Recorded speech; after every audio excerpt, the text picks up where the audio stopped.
What is the most memorable conflict you've had with someone? Not long after I graduated from college, I was taking a bus to work one rainy morning. The bus was packed, and as soon as I boarded, I was squeezed tightly among the crowd. With no room to move, I stood there playing on my phone. As I got absorbed in an ebook, a woman suddenly grabbed my hand and started yelling at me. For a moment, I was stunned. The passengers around us were staring, and the woman was practically spitting as she accused me of inappropriately touching her chest in the crowd, calling me a pervert. The people around me looked at me with disdain, anger, and even amusement. Some men even pointed at me, demanding that I get off the bus. My mind raced. I thought of a dozen ways to explain myself. I could say that one of my hands was holding onto the bus's overhead strap and the other was holding my phone. So how could I have touched her? I could point out that the woman looked to be in her 40s, with a face full of freckles like a concrete wall. I definitely wasn't interested in her. I could also point out that there were other male passengers around her, so maybe they should think twice before accusing me. But then I realized, would anyone watching this scene even care about the truth? No, they wouldn't. So, instead of defending myself, I yanked my hand away from the woman's grip and shouted even louder than she had. "You're the thief here, and you're turning it around on me. You just tried to put your hand in my bag, and now you're accusing me of being a pervert after I pushed you away." The woman was taken aback by my response, her face turning red as she angrily retorted, "You're lying." I shot back, "And you're calling me a pervert? Everyone should check their bags and wallets. Driver, don't stop the bus. Head straight to the police station." The moment I said that, the same passengers who had been judging me now scrambled to check their bags and wallets. They began murmuring among themselves, pointing fingers at the woman. In the cramped space, people moved away from her. Clearly, she didn't have the nerve to handle the situation and started insisting that she hadn't stolen anything, even explaining where she worked to try and clear her name. But this only made her look guiltier in the eyes of the other passengers. When the bus stopped at the next station,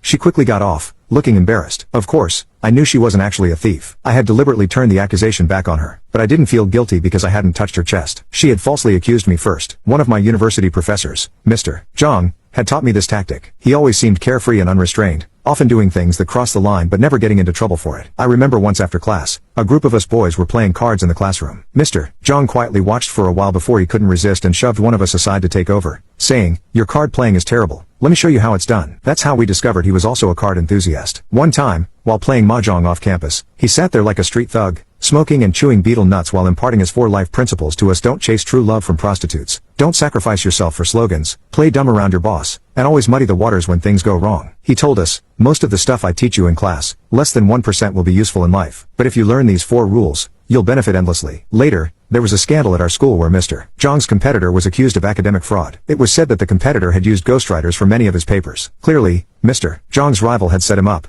but Mr. Zhang wasn't fazed. Instead, he wrote a report accusing the other teacher of accepting bribes from students and having inappropriate relationships with female students. He even suggested the teacher was planning to leave the school and had been cozying up to administrators at other institutions. This caused a massive uproar, and the school launched an investigation into the teacher, who eventually took a long leave of absence. Naturally, Mr. Zhang ended up getting the promotion. When we asked him if the allegations were true, Mr. Zhang admitted, red-faced, that as far as he knew, they weren't. We were shocked and asked, "Aren't you afraid he'll retaliate?" Mr. Zhang shrugged and said, "It doesn't matter. My papers weren't ghostwritten either. He wasn't clean to begin with, so he couldn't withstand scrutiny." The school administrators don't care about the truth. They just want to protect their own positions and resolve issues quickly. Whoever looks like the bigger problem is who they'll deal with. To be honest, I don't particularly like these underhanded tactics, but I have to admit, after entering the real world, these strategies have been incredibly useful. For a time, I lived in a dirty, chaotic neighborhood. The guys in the apartment above mine would blast loud music every night, keeping the neighbors awake. When I confronted them, they acted tough, telling me to move out if I didn't like it. The next day, their window was smashed. They suspected it was me and even called the police. When the officers questioned me, I calmly denied it, pointing out that I wasn't the only neighbor upset by their noise. I also mentioned seeing needle syringes in their trash and suggested they might be involved in drug use or illicit activities. The officers' attitudes immediately changed, and they called for backup to search the apartment. A few days later, the troublemakers moved out. Whether they were actually using drugs, I don't know, but they clearly had something to hide, so they relocated. Another time,